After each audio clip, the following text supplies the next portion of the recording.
ఓం శ్రీ గురుభ్యో నమః. తెలుగు వాళ్ళు, ముఖ్యంగా భారతీయులు చాంద్రమానాన్ని పాటిస్తున్న ప్రత్యక్ష దైవమైనటువంటి సూర్యుడిని అనుసరించే సౌరమానాన్ని కూడా ఏనాడు నిర్లక్ష్యం చేయరు.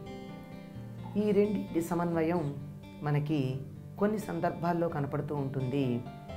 అటువంటి ప్రధానమైన సందర్భం మకర సంక్రాంతి.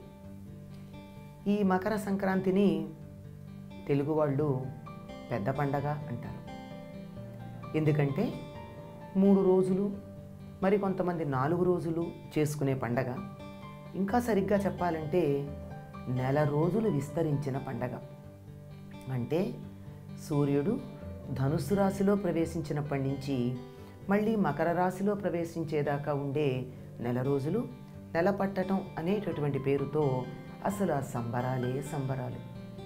గుమ్మాల్లో చక్కని రంగవల్లికలేనా, ఇంటికి వచ్చి వెళ్ళేటటువంటి పొద్దున్నే హరిదాసులేనా, ఆ పైన గంగిరెద్దులేనా, ఇంకా అన్ని రకాలైనటువంటి జీవనోపాధులతోనూ జీవించే బిచ్చగాళ్ళందరూ కూడా, అంటే భిక్షాటన వృత్తిగా ఉండేటటువంటి వాళ్ళందరూ కూడా సంవత్సరానికి సరిపడినటువంటి ఆదాయాన్ని పొందేటటువంటి కాలం ఈ నెల రోజులు.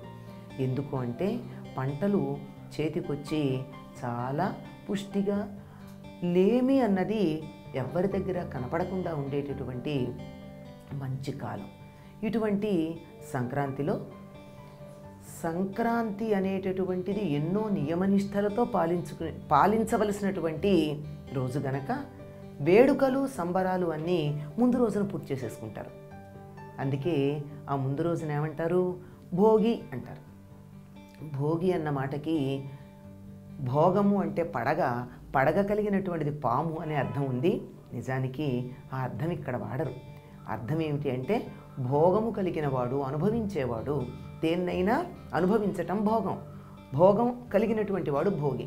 దీనికి శ్రీ వైష్ణవ సంప్రదాయంలో ఒక ప్రత్యేకమైన అర్థం కూడా చెప్తారు. ఏమిటంటే మనం భోగి అంటే ఎందుకండి పండగ ముందు రోజు అని చెప్పేసుకుంటున్నాం. తలంట్లు పోసుకుంటాము, ఆ తరువాత కొత్త బట్టలు కట్టుకుంటాము, పిండి వంటలు, బ్రహ్మాండమైన సంబరాలు, ఇవి అందువల్ల భోగం ఉంది కనుక భోగి అని చెప్పడం కాదు. దానికేం చెప్తారంటే ఈ నెల రోజులు శ్రీరంగనాథుడిని వివాహం చేసుకోవాలని చక్కని వ్రతం చేసినటువంటి గోదాదేవి కృష్ణుడి యొక్క అనుభవాన్ని పొందింది, అనుభవించింది గనక భోగి అని. అందుకే ఆనాడు గోదా కళ్యాణం చేసేటటువంటి సంప్రదాయం కూడా ఉంది. అదంతా ఏమో కానీ అందరూ మాత్రం ఆనందించేటటువంటి రోజు. ఈనాడు ఏం చేస్తారు? భోగి మంటలు వేస్తారు తెల్లవారుజామున. నెల రోజులు పెట్టినటువంటి గొబ్బెమ్మల పిడకలన్నిటిని అందులో వేయడం. అంటే ఆవు పేడతో తయారు చేసినటువంటి పిడకలని కాల్చటం వల్ల వాతావరణంలో ఉన్న కాలుష్యం అంతా చక్కగా పోతుంది, చలిపోతుంది. అంతేకాకుండా చెత్త అంతా పడేస్తారు. నిజానికి ఇంట్లో ఉన్న చెత్త కాదు, మనస్సుల్లో ఉన్న చెత్త అంతా వేసేసి కొత్త సంవత్సరంలో ఉత్తరాయణంలో చాలా హాయిగా మనస్సు నిర్మలంగా ఉండేటట్టుగా జీవితం ప్రారంభించాలని అర్థం.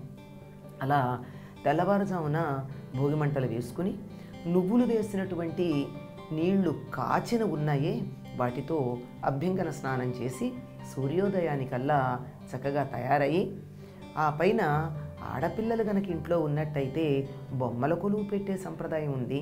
చిన్నపిల్లలు ఉన్నట్టయితే భోగిపళ్ళు పోస్తారు. భోగిపళ్ళు ఎలా పోస్తారు? ఇనప కుంచంలో రేగుపళ్ళు, రాగి డబ్బులు, వడ్లు, ఇంకా తమ ఓపాన శక్తి మిగిలిన సంబారాలు చేర్చి చిన్నపిల్లల తల చుట్టూ తిప్పి కింద పోస్తారు. ఈ రేగిపళ్ళకి సూర్యుడికి దగ్గర సంబంధం ఉంది అని, దీన్ని కొన్ని చోట్ల అర్కఫలం అనేటటువంటి పేరుతో పిలుస్తూ ఉంటారని చెప్తారు. అటువంటి రేగిపండు, రాగి, ఇనుము, ఈ 3 కలిస్తే వచ్చేటటువంటి అయస్కాంత శక్తి ఏదైతే ఉందో అది పిల్లలకి కలిగినటువంటి దిష్టిని పూర్తిగా తీసేసి 1 సంవత్సరం పాటు వారిని హాయిగా ఉంచుతుందని. చిన్నపిల్లలనే కాదండి, ఇంకా ప్రేమ ఉంటే ఇంట్లో తమకన్నా చిన్నవాళ్ళందరికీ భోగిపళ్ళు పోయడం. అంతేకాకుండా దేవాలయాల్లో దేవతామూర్తులకు కూడా భోగిపళ్ళు పోసేటటువంటి సంప్రదాయం మనకి ఆశ్చర్యాన్ని కలిగిస్తుంది. ఈ భోగిపళ్ళు పోసిన తర్వాత కానీ లేక బొమ్మల కొలువు తర్వాత కానీ పేరంటాలు పిలుచుకుని తమ శక్తి సామర్థ్యాలను అనుసరించి విభవం కొద్దీ తాంబూలాలు ఇవ్వడం ఉంది.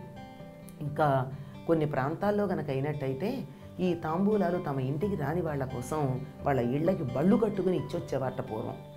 అంటే తమకు ఉన్నదాన్ని 10 మందితో పంచుకోవడం అనే ఒక అద్భుతమైనటువంటి పద్ధతి మనకి ఈ భోగి పండగలో అన్నింటినీ అనుభవించడం అనేటటువంటి చోట కనపడుతూ ఉంది.